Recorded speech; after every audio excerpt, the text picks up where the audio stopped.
माझ्या नशिबातील प्रेम भाग 7। आज साखरपुडा होता। मुहूर्त सकाळचा असल्यामुळं सगळ्यांची धावपळ होतच होती। साहेबराव म्हणाले, पिल्लू तुझं आवरलं का? मीरा म्हणाली, हो बाबा। साहेबराव म्हणाले, हा मग तू, मिहिका, मोनिका आणि वैभवी तुम्ही एका गाडीने या, आम्ही पुढं जातोय। मोनिका म्हणाली, पण काका आमच्या गाडीला ड्रायव्हर नको का? वैभवी म्हणाली, नाही, गाडी ढकलत न्यायची आहे। मिहिका म्हणाली, बघ ना, काही पण विचारते बाई ही। मोनिका म्हणाली, काका ते येड्या झालेले आहेत, तुम्ही नका लक्ष देऊ त्या येड्यांकडं। तुम्ही सांगा ड्रायव्हर कोण असणार आहे? साहेबराव म्हणाले, हो, देवांश करणार आहे ग ड्रायव्हिंग। मोनिका म्हणाली, हा मग ठीक आहे। थोड्या वेळाने मीराची गाडी हॉलवर पोचलेलीच होती। मीराने समोर पाहिलं तर स्टेजवर तिच्या आवडीनिवडी लक्षात घेऊन सजावट केलेलीच होती। स्टेजवर मध्यभागी एक सोफा होता आणि त्याच्या मागे फुलं लावून 2 हार्ट शेप सजवलेलेच होते। रूपा म्हणाली, मॅम मुहूर्ताची वेळ लगेच होईल, चला आपण मेकअप करून घेऊया का? मीरा म्हणाली, हो चल। रूपाने मीराचा मेकअप केला आणि ती बाहेर गेली। रोहिणी म्हणाली, ए नवरी नटली, कालूबाई सुपारी फुटली। विद्या म्हणाली, आज मेरे यार की शादी है। तनू म्हणाली, अगं ये मंद मुली, आज थोडी तिचं लग्न आहे, काहीही गाणं बोलतेस ग तू। विद्या म्हणाली, पण आज नसेल तरी कधीतरी होईलच ना ग। मीरा म्हणाली, अगं अगं काय चाललंय ग तुमचं, नुसतं गाणी म्हणत आहात। रोहिणी म्हणाली, कारण आम्ही लय म्हणजे लयच खुश आहोत ग। ए नाचो रे। मीरा म्हणाली, का? विद्या म्हणाली, कारण आज आमच्या यारचा साखरपुडा आहे ना म्हणून। तनू म्हणाली, अगं म्हसे, कशाला तुझं नसलेलं तोंड चालवतेस ग, जरा गप राहून डोक्याला आणि तोंडाला आराम दे की। साखरपुडा माझ्या मैत्रिणींचा आहे, माझ्या मैत्रिणीचा, लाडक्या माझ्या मीराचा, लाडाच्या मीराचा। कावेरी नाचत नाचत रूममध्ये आली होती। तनू म्हणाली, आता हे कुठलं गाणं काढलंस ग तू? कावेरी म्हणाली, अगं ते आहे ना बघ, साखरपुडा माझ्या पोरीचा, गाणं त्यात मी थोडं चेंजेस केलेलेच आहे। मीरा म्हणाली, अगं पण तुमचं चाललंय काय? मला तरी समजून घ्या की। मीरा जरा वैतागून बोलत होती। तनू म्हणाली, तुझा साखरपुडा आहे ना, पण वेड यांना लागले ग, दुसरं काही नाही। इकडे अरुण, सोहम, अभि, मनीष आणि रुद्र डेकोरेशन बघतच होते, पण वेदांची नजर मात्र त्याच्या परीला शोधत होती। सोहम म्हणाला, नवरदेव जरा डेकोरेशन बघा, कसं केलेलं आहे ते सांगा आम्हाला पण। मीरा वहिनी येतील थोड्या वेळाने। वेदांत म्हणाला, मी डेकोरेशन्स बघतच आहे। रुद्र म्हणाला, तिच्या रूमच्या साईडचं डेकोरेशन नको बघू, स्टेजवरचं डेकोरेशन बघ जरा। वेदांत म्हणाला, हो। गुरुजी म्हणाले, मुहूर्ताची वेळ जवळ आलेलीच आहे, नवऱ्या मुलीला ओटी भरण्यासाठी आणताय ना आतून। मीरा बाहेर आली। रॉयल ब्ल्यू कलरची साडी, त्यावर गोल्डन कलरचे वर्क होते, केस मोकळे सोडलेले होते आणि हलकासा मेकअप तिने केलेला होता। वेदांत तिच्याकडे बघतच राहिला। मनीष म्हणाला, छान दिसतेस ना? वेदांत म्हणाला, हो ना, असं वाटतंय आत्ताच लग्न करावं हिच्याशी। मनीष म्हणाला, त्याच्या धंदीत बोलत होता, ती तुझीच आहे ना रे? वेदांत म्हणाला, हो, फक्त माझीच आहे। वेदांत अजूनही त्या धंदीतून बाहेर आलेलाच नव्हता। मनीष म्हणाला, मग नंतर बघत राहा तिला, कारण साखरपुडा झाल्याशिवाय लग्न नाही ना होऊ शकत। वेदांत म्हणाला, हो, तू काहीही काय बोलतोस रे? वेदांत शुद्धीवर येत बोलत होता। मनीष म्हणाला, काही नाही बोललो, समोर बघ, मीरा येऊन पाटावर बसलेली आहे सुद्धा। अनिताने तिची ओटी भरून घराण्याच्या रीतिरिवाजानुसार तिच्या हातात हार आणि साडींची परात दिलेलीच होती आणि मीरा पुन्हा आवरायला गेली। 11:45च्या मुहूर्तावर दोघेही स्टेजवर आलेलेच होते। दोघेही खूप छान दिसत होते, चेहऱ्यांवर आनंद ओसडून वाहत होता त्यांच्या। मंत्र उपचारांत साखरपुडा संपन्न झाला तशी सपना अंगठीचे ताट घेऊन आली होती। पहिले वेदांतने मीराच्या बोटात अंगठी घातली आणि नंतर मीराने वेदांच्या बोटात अंगठी घातलेलीच होती. साखरपुडा झाला तशी पाहुणे मंडळी सुद्धा जेवाच्या दिशेने गेली होती. अटेन्शन प्लीज, रवी माईक घेऊन बोलतच होता. रवी असं बोलतानाच सगळ्यांचं लक्ष टेस्टकडे गेलं. मीरा आणि वेदांत सोबतच अजून एक छुपी जोडी आपल्यासोबतच आहे असं तो म्हणत होता. त्या जोडींचे नाव आहे शरद आणि मिहिका. रवीचा ऐकताच सगळेजण शरद आणि मिहिकांकडे पाहायला लागलेलीच होती. तशा दोघांनाही आपल्या मानाखाली घातल्या. रवी म्हणाला, ये या, चला लवकर स्टेजवर या. अजून तुमचा साखरपुड्याला टाईमच आहे. नंतर लाजा की. दोघेही स्टेजवर आले. तर ही आहे आपली छुपी जोडी. लवकरच तुम्हाला यांच्याही एंगेजमेंटला यायचं आहे बरं का. रिया मावशी आवडला ना ग जावई तुला? रिया म्हणाली, हो मग मला कधीचाच आवडलेला आहे माझा जावई. रिया मिहिकाची आई. रवी म्हणाला, थँक्यू सो मच. सपना, तुझ्यामुळं आम्हाला समजलं तरी. नाही तर मावशीने पण आम्हाला सांगितलं नसतं ग. रिया म्हणाली, मी आजच सगळ्यांना सांगणार होते, पण माझ्या सांगण्याआधीच तू सांगितलंस. रवी म्हणाला, बरं ठीक आहे. काय मग काका, तुम्हाला आवडली ना सुनबाई? रवी म्हणाला होता. अनिल म्हणाला, हो मग याचंही लग्न आपण मीरा वेदांसोबतच लावून टाकूया का? म्हणजे आमच्या दोन्ही सुना सोबतच घरी येतील की. मिहिका म्हणाली, नाही नको, मला मीराच्या लग्नात एन्जॉय करायचं आहे. मिहिका पटकन बोलून गेली होती.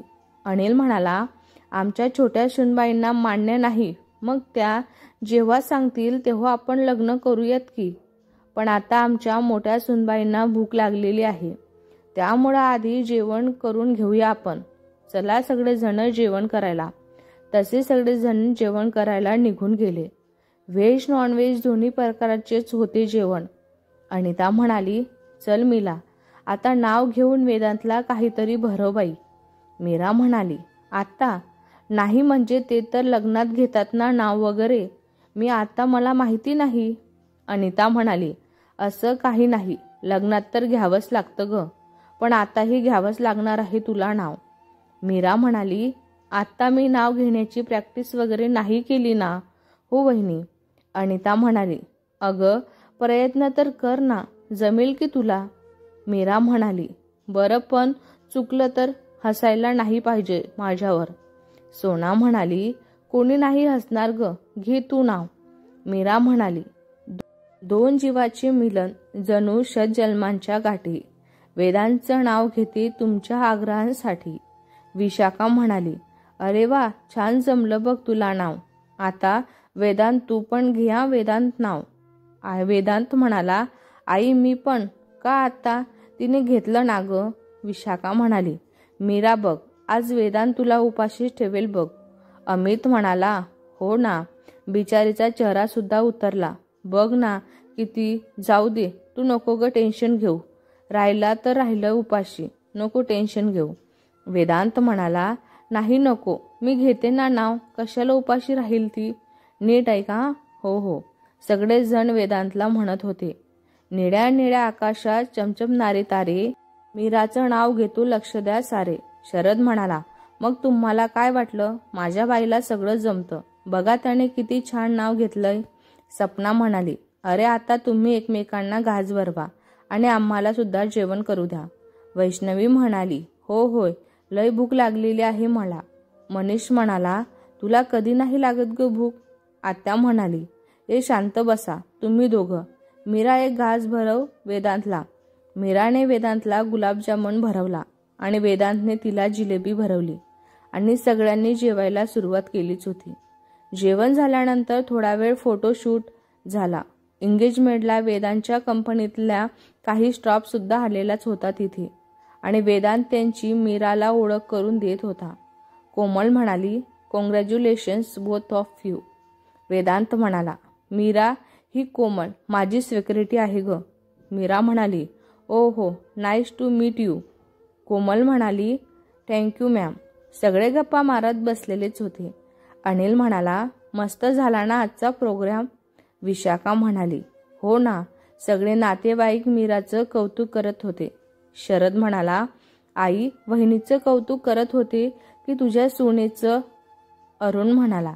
बोलला हा मध्येच बोलला. तरीच म्हटलं ही तिघं अजून शांत कशी काय आहेत बाबा. तुम्ही शांत म्हणजे अशक्यच नाही ना. मी तर शांतच आहे. मला का मध्ये घेताय तुम्ही. वेदांत आणि सपना सोबतच बोलत होते. हे काय आत्ता बोललात तुम्ही. दादा पुन्हा दोघेही सोबत बोलू लागले. रडू नका मी येथेच आहे. सपना म्हणाली. तेच म्हणतोय मी. आम्ही येथे नको राहू का. तू जा ना इथून. वहिनी जा ना. याला घेऊन उगाच डोक्याचं दही करतोय ग हा. दिमाग का दही. मी मराठी ट्रान्सलेशन केलं. अरुण म्हणाला. तुझ्या डोक्याचं दही झालं. सपना म्हणाली. हो. अरुण म्हणाला. अरे वा. थांब मग आता वेदांच्या डोक्यांचे वडे करतो. मग तयार होतील दही वडे. ए अणू बघ तुला येतील का ग डोक्यांचे दही वडे करताना. मला येतात ग. मी तसा हुशारच आहे ग. मला सगळं येतं. पण तुला वाईट वाटू नये म्हणून मी जेवण करत नाही. भाई आता वहिनी काहीतरी बोलेल आणि अरुण दादाची बोलती बंद होईल बघ. मीरा हळूच वेदांच्या कानात बोलत होती. अनिता म्हणाली. आहो मला नाही वाटणार वाईट वगैरे. उलट तुम्ही खाण्यालायक जेवण केलं तर मला सुद्धा आनंद होईलच की. आपण मुंबईला गेलो की तुम्ही जेवण बनवत जा मग. सीता म्हणाली. अनु फुसकारशा मारणं बंद कर. तुला साधं स्वतःच्या हाताने पाणी जरी घेता आलं ना तेही खूप होईल ग. म्हणे मला सगळं येतं. अनिता म्हणाली. बघा नाही हे उगाच शहाणपणा करतात.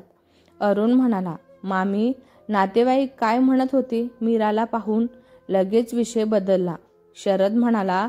अनु वहिनी दादा विषय बदलतोय आता. अरुण म्हणाला. अरे गाढवा ही दोघं कमी होती की काय आता. तू एक त्याच्यात वाढलास. शरद म्हणाला. तुला गरज होती का आमची कळ काढायची. आता भोग. अरुण म्हणाला. अरे तू भाऊ आहेस की दुश्मन रे. शरद म्हणाला. वहिनी विषयांतर होतंय. तुम्ही शांत का राहिलात. बोला ना काहीतरी. अनिता म्हणाली. रात्री टेरेसवर बसू तेव्हा बोलते मी. आता जेवणाची तयारी करायची आहे मला. चला मामी तयारी करूया का आपण. विशाखा म्हणाली. हो चल. अनिता म्हणाली. आहो आम्ही जेवणाची तयारी करतोय. तुम्ही पण येताय का. म्हणजे सगळ्यांना तुमच्या हातचं जेवण खायला मिळेल की. अरुण म्हणाला. मी नको. नाही नको तुम्हीच करा. जा मला आता कंटाळा येतोय. सपना म्हणाली. नाचता येईना अंगण वाकडे. अरुण म्हणाला. ए मला नाचता येत नाही हा. खोटं वाटत असेल तर अणूला विचार. शरद म्हणाला. खरंच नाचता येतं तुला. अरुण म्हणाला. हो वेदांत. वेदांत म्हणाला. मला तरी वाटत नाही असं. तुम्हाला तर माहीतच आहे ना दादा किती थापा मारतोय ते. इग्नोर करा तुम्ही. अरुण म्हणाला. अणू ये अणू लवकर ये ग इकडं. अनिता म्हणाली. काय हो स्वतः काही काम नाही करत. मला तरी करू द्या की. मला स्वयंपाक करायचा आहे. शरद म्हणाला. वहिनी मला सांगा ना दादाला नाचता येतं का. अनिता म्हणाली. हो खूप छान नाचता येतं तुमच्या दादांना. अरुण म्हणाला. ऐकलं का रे गाढवांनो. अनु जा आता तू तुझं काम कर. सपना म्हणाली. अरे पण मी फक्त एक म्हण बोलले होते त्यावर तुम्ही एवढं मोठं रामायण केलं. मला माहिती नव्हतं. सोना म्हणाली. अगं पण तुला म्हणी बोलायची काय गरज होती ग. ही तिघही वेडी आहेत. बघितलंस ना तू. कुठला विषय कुठं नेला काहीच कळत नाही बाबा. सपना म्हणाली. बघा ना मला असं वाटतंय की. सोना म्हणाली. काय वाटतंय तुला. सपना म्हणाली की बायको आल्यावर किंवा लग्न ठरल्यावर बहुतेक मुलाची मती भ्रष्ट होते बाबा. जशी ह्या तिघांची झालेली आहे. सोना म्हणाली. बघा ना ग. जाऊ दे या मतिभ्रष्ट मानवांच्या इथेच राहू दे. आपण चल आराम करूया. अरुण म्हणाला. हो जा बायांनो जा हा आराम करा. सकाळपासून भांडी घासून दमल्या असाल ना तुम्ही म्हणून. शरद म्हणाला. दादा आमच्या समोर तुझी जीभ लय चुरू चुरू चालते ना. मग वहिनी समोर का दातखडी बसते रे तुझी. अरुण म्हणाला. शरद बाबू तुम्हारे भी दिन आएंगे. सिर्फ महीना आने का बाकी है. शरद म्हणाला. तिला कशाला. अरुण म्हणाला. घ्या हे ब्रेन. आधीच घाबरलं वाटतं. शरद म्हणाला, ऐ नालायक, मी घाबरलो नाही. तिला कशाला मध्ये घेतोस असं बोलायचं होतं मला, पण तू पूर्ण ऐकून घेशील तेव्हाच ना. तू तर शपथच घेतली ऐकून नाही घ्यायचं, माकड. अनिल म्हणाला, किती रे तुमचा चिवचिवाट, जरा तुमच्या जिभेला आराम द्या की. अरुण म्हणाला, मामा, आमची जीभ दमत नाही, त्यामुळं तिला आरामाची गरज नाहीच आहे. सोना म्हणाली, हा वहिनी, इथल्या इथे कॉल का केला तुम्ही? हा दादा ना, आहे इथेच. त्याला पाठवू का कांदा चिरायला? हो, लगेच पाठवते. हा दादा, जा रे, तुला वहिनीने किचनमध्ये बोलावलेलं आहे. अरुण म्हणाला, हा व्हेरी फनी. सोना, जरा कमी खोटं बोल. अनु मला चुकूनही किचनमध्ये बोलवणार नाही आहे. शरद म्हणाला, हो का? सोना म्हणाली, किचनमध्ये जाऊन काहीतरी खुरापती करत असेल, याला कुठं शांत राहता येत नाही. अरुण म्हणाला, अगदी बरोबर. म्हणून पाणी जरी हवं असलं ना, तरी अनु मला किचनमध्ये येऊ नाही देत. सपना म्हणाली, शी, तुला काही लाज लज्जा शरम वगैरे आहे की नाही रे? अरुण म्हणाला, ते काय असतं ग? कुठं भेटतं ते? तुझ्याकडे आहे का? असेल तर मला पण द्या. सपना म्हणाली, वहिनी, याला कसं सांभाळतं देव जाणे ग बाई. शरद म्हणाला, अगं, तिच्या समोर याची बोलती बंद होते. अरुण म्हणाला, चला, बाद झाला आता. कधीपासून बडबड चाललेली आहे तुमची, आणि तुम्ही दोघी आराम करायला जात होतात ना, जा चला. वेदांत म्हणाला, बघा, आता घाबरलात की काय? अरुण म्हणाला, लय घाबरलो नाही, काय बॉसचा कॉल येतोय ना म्हणून जातोय.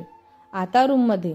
शरद म्हणाला, हा, जा निघ, परत नको येऊ. अरुण म्हणाला, मी येईल ना 1 तासात परत, पण आता जातो मी. देवांश, प्लीज ना. वैभवी रूममध्ये देवांशला लाडीगोडी लावत होती. देवांश म्हणाला, नाही. वैभवी म्हणाली, पण का देवांश? देवांश म्हणाला, असं काय करतोस? मी तुला आधी सांगितलं होतं ना, फक्त 2 दिवस राहता येईल आणि तू चालेल बोलला होतास ना. वैभवी म्हणाली, बघ ना, सगळी आलीत रे, आणि मी नसेल तर वाईट वाटेल ना सगळ्यांना. देवांश म्हणाला, वैभव, कोणालाही वाईट वाटणार नाही, आपण परवा जातोय ना म्हणून. वैभवी म्हणाली, देवा, प्लीज ना रे, मी तुझं सगळं ऐकेल, तुला त्रास पण नाही देणार मी, फक्त 8च दिवस राहू देणार रे मला. देवांश म्हणाला, नक्की? माझं सगळं ऐकशील का तू? वैभवी म्हणाली, हो नक्की ना रे देवांश, मी तुझं सगळं ऐकेल. देवांश म्हणाला, ओके, मग एक काम कर ना, हा कागद आणि पेन घे आणि त्यावर लिह. देवांश, मी तुझं सगळं ऐकेल. देवांशने तिच्या हातात कागद आणि पेन दिला. वैभवी म्हणाली, हे कशाला? तुझा माझ्यावर विश्वास नाही का? देवांश म्हणाला, खूप विश्वास आहे ग, म्हणून तर लिहायला सांगतोय ना मी तुला. वैभवी म्हणाली, मी नाही लिहिणार. देवांश म्हणाला, अजिबात नको लिहू. मला काय? वैभवी म्हणाली, नको, लिहिते मी. देवांश म्हणाला, तुझ्या नोटंकीवर मी फसणार नाही आहे, गप लिहून दे मला. वैभवने रागानेच एका कागदावर लिहून काढलं आणि तो कागद देवांच्या हातात ठेवला होता. वैभवी म्हणाली, घ्या, आता तरी राहायचं ना. देवांश म्हणाला, हो, अजून 2 दिवस राहूया आपण. वैभव रागाने त्याच्या हातात हात धरते आणि खेचत हॉलमध्ये आणत असते. वैभवी म्हणाली, मामा ये मामा. साहेबराव म्हणाले, काय ग, काय झालं? का तुझा गळा काढतेस तू एवढा? वैभवी म्हणाली, मामा, मला देवांशने धोका दिलेला आहे. साहेबराव म्हणाले, हो का? मग तू पण दे त्याला धोका. वैभवी म्हणाली, मामा, मला इथेच राहायचे आहे रे. साहेबराव म्हणाले, हा, मग 15 दिवस राहणार आहेस ना तू? वैभवी म्हणाली, काय खरंच? देवांश म्हणाला, हो, मी 15 दिवसांची सुट्टी काढलेलीच आहे. वैभवी म्हणाली, मग हे तू मला आधी का नाही माझे 1 डझन अश्रू फुकट गेले ना यांच्यासाठी. नाही सांगितलं तुला अगोदर. देवांश हातातली चिठ्ठी दाखवत बोलत होता. वैभवी म्हणाली, ती चिठ्ठी मला परत दे. देवांश म्हणाला, देणार नाही. वैभव त्याच्या मागे धावत गेली आणि तो त्याच्या रूममध्ये पडाला. आता आतमध्ये काय झालं ते आपल्याला कशाला पाहिजे? मीरा म्हणाली, ही दोघं घरी पण असंच करत असतील, हाय की नाही? मोनिका म्हणाली, ती वैभू दिदी आहे, जिथे जाईल तिथे सुरूच होते. वैष्णवी म्हणाली, हो ना, पण जिजू पण तोडीस तोड भेटले, ते बरोबर सगळं करतात हिला. मोनिका म्हणाली, हो तुझं बरोबरच आहे. भेटूया पुढच्या भागात. हा भाग तुम्हाला कसा वाटला कमेंट करून नक्की सांगा. व्हिडिओ आवडला असल्यास लाईक करा, शेअर करा. नवीन असाल तर चॅनलला सबस्क्राईब करा. धन्यवाद.